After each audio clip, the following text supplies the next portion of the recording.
Thank you, House Chair. House Chair, the ACDP has taken note of this report, the staggering 30 billion that is allocated by the Special Appropriation Bill. And yes, some of these funds are needed to repair flood-damaged infrastructure, but much of it, as previous speakers have indicated, is as a result of previous looting and corruption that took place and is pointed out in the Zondo report.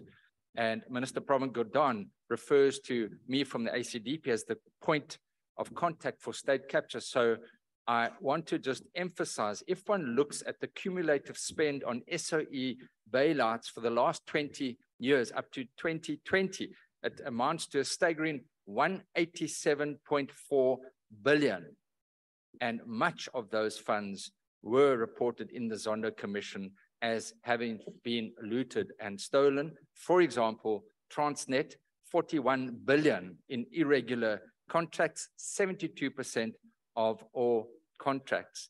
So yes, something may be done about it, but at the moment we know that our taxpayers, our households, our businesses are really struggling financially. And we appreciate that part of the tax windfall is having to be used now for this bailout. And then the question arises as to what has been the return.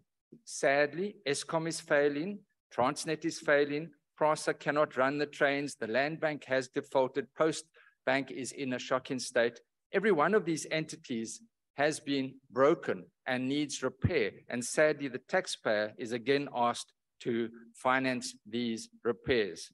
Now, the finance condition of many of these state-owned companies remains exceptionally weak.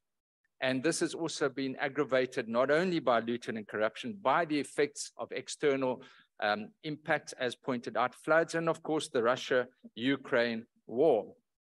But when one looks at, for example, the significant bailout of 23.7 billion to SANRAIL as a result of what is put as repayment of maturing debt and debt-related obligations, this is clearly as a result of the e-tolls and the lack of payment there. And this is a matter of great concern.